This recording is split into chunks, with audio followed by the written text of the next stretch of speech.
देखो शेष प्रमेय का विलोम, ठीक है। ये है पहला प्रमेय का विलोम उल्टा। पहला में था जिसमें है कि यदि कोई रेखा किसी त्रिभुज की दो भुजाओं को समान अनुपात में बांटता है, ठीक है। यदि कोई रेखा किसी त्रिभुज की दो भुजाओं को समान अनुपात में बांटता है तो यह रेखा तीसरी भुजा के समानांतर। जैसे कोई त्रिभुज है ना, बोला कि यदि कोई रेखा किसी त्रिभुज की दो भुजा, तो मान लीजिए एक भुजा ये है और एक भुजा, इन दोनों भुजा को कोई रेखा जो है क्या कर रहा है, समान अनुपात में बांट रहा है। जैसे मान लीजिए अगर ABC है और DE कोई रेखा है तो AB और AC को क्या करेगा, समान अनुपात में। AD बट्टा DB बराबर AE बट्टा BC, समान अनुपात में बांटता। तो ये जो रेखा होगा तीसरी भुजा के समानांतर, ठीक है। ये जो रेखा है तीसरी भुजा के क्या हो जाएगा, समानांतर हो जाएगा। लिख लिया? हाँ।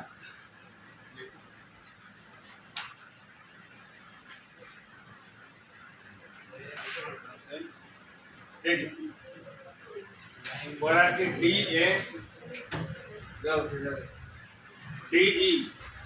ठीक है, भुजा AB और AC को क्या कर रहा है, और भुजा AB और AC पर B और E बिंदु इस प्रकार मिलते हैं कि AD बट्टा DB बराबर AE बट्टा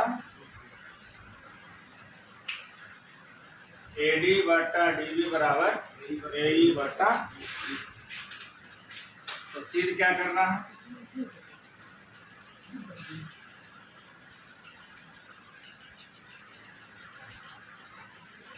सिद्ध करना है कि ये जो DE है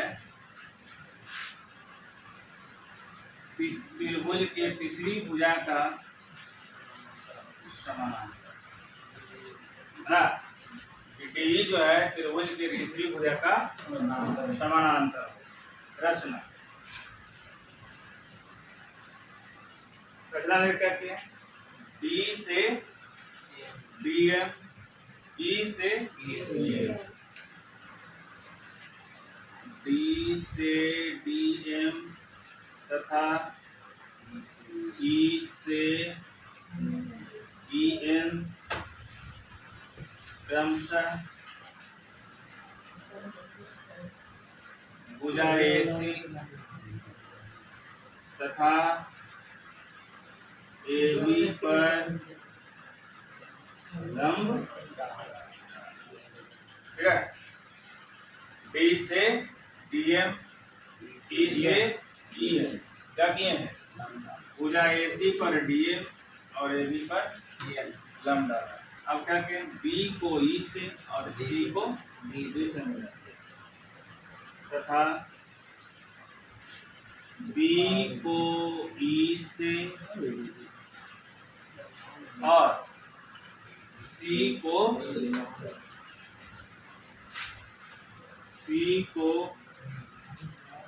D से, ठीक है। ये हो गया जो शेष पट्टी गया, सिद्ध करना है ही। अब आइए प्रमाण सिद्ध क्या कर, तो जैसे फेज प्रमेय में किए, ठीक है, सेम प्रोसेस वही करेंगे। देख लीजिए, त्रिभुज ADE का फॉर्मूला क्या हुआ, 1/2 गुने आधार गुने ऊंचाई 1/2, जिस पे लंब डाला जाता है वो बला आधार हो जाता है, है ना, ए ई ना है, ए ई लंब आधार हो गया, डीएम लंब, ए ई गुने उसी प्रकार इसमें अब चलिए डी ई सी का त्रिभुज डी ई सी का क्षेत्रफल 1/2 गुना आधार इसी लंब 1 और 2 को भाग दे देंगे, 1 और 2 क्या कर देंगे भाग। समीकरण 1 तथा 1/2 कर देंगे।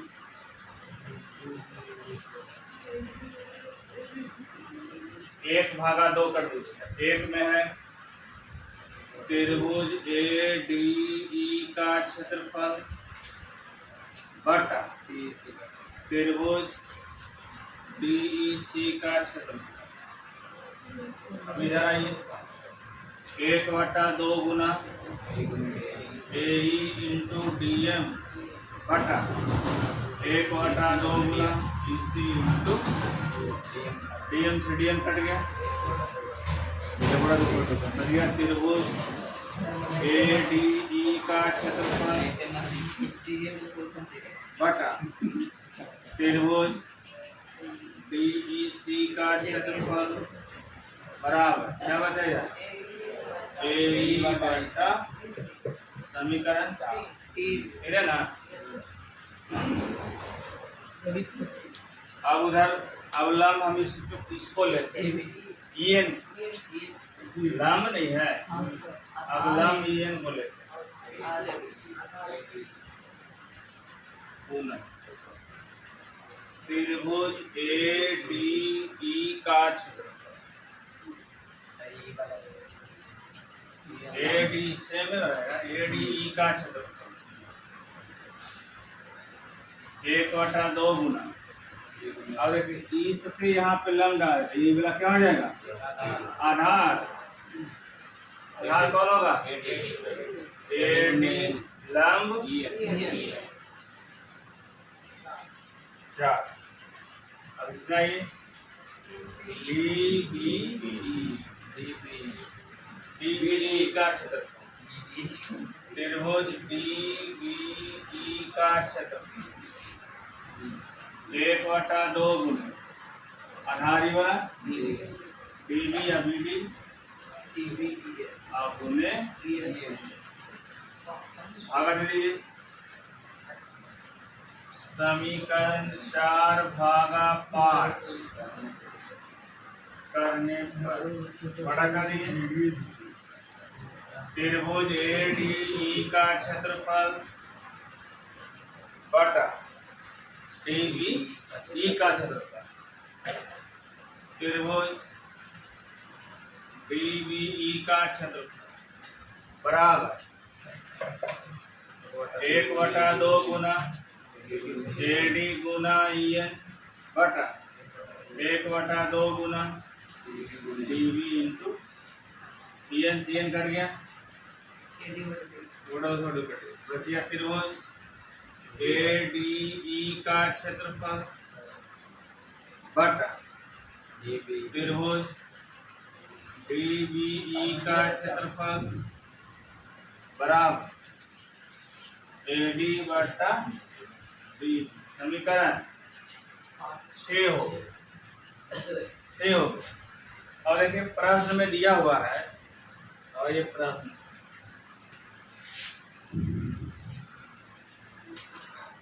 में कहा है कि भुजाएं क्या है समानुपाती। ये ना ए डी बटा डी बी बराबर ए ई बटा प्रश्न से ए डी बटा डी बराबर ए ई बटा। समीकरण 3 में देखिए ए ई बटा ई सी बराबर कौन सी है त्रिभुज ए डी ई का क्षेत्रफल बटा त्रिभुज बी सी का क्षेत्रफल। और समीकरण 6 में देखिए ए डी बटा डी बी है, ए डी बटा डी बी है, इसके बदले में ए डी ई का क्षेत्रफल बटा डी बी ई का क्षेत्रफल लिख दीजिए। समीकरण 3 तथा 6 से मार्ग दोनों का या त्रिभुज ADE का क्षेत्रफल बटा त्रिभुज DBE का क्षेत्रफल बराबर इसमें है ADE का क्षेत्रफल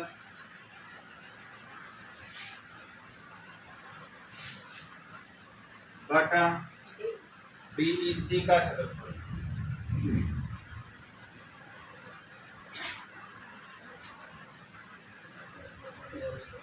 BEC का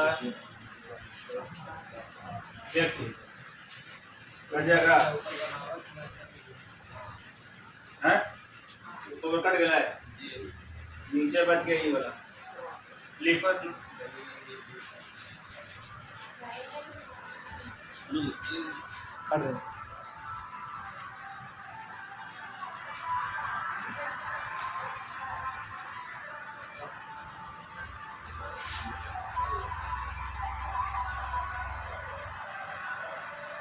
ये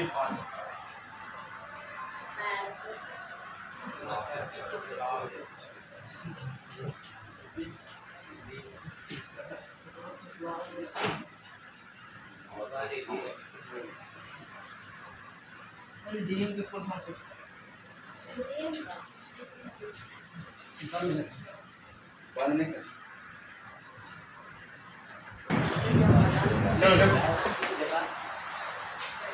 ADE का क्षेत्रफल और ADE का क्षेत्रफल कट गया क्या बचा त्रिभुज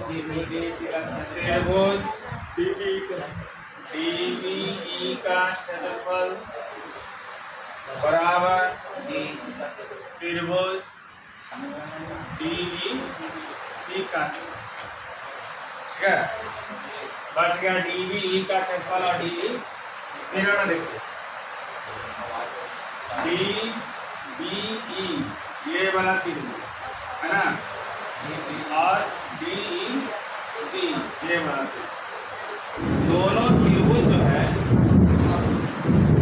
दोनों त्रिभुज एक ही आधार DE पर स्थित है ठीक है तो दोनों त्रिभुज एक ही आधार कहाँ पर स्थित है तो नियम है कि अगर दो त्रिभुज एक ही आधार पर स्थित होता है तो उसका जो भुजा होता है वो समानांतर क्योंकि त्रिभुज DBE तथा त्रिभुज DEC एक ही आधार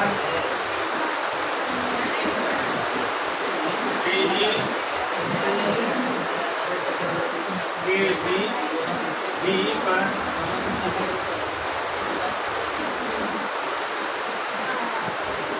स्थित है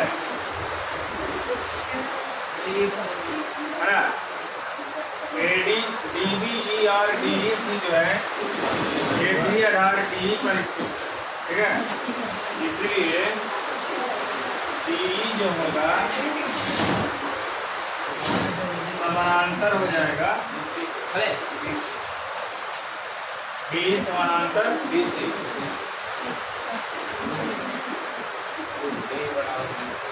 बराबर है समानांतर DE समानांतर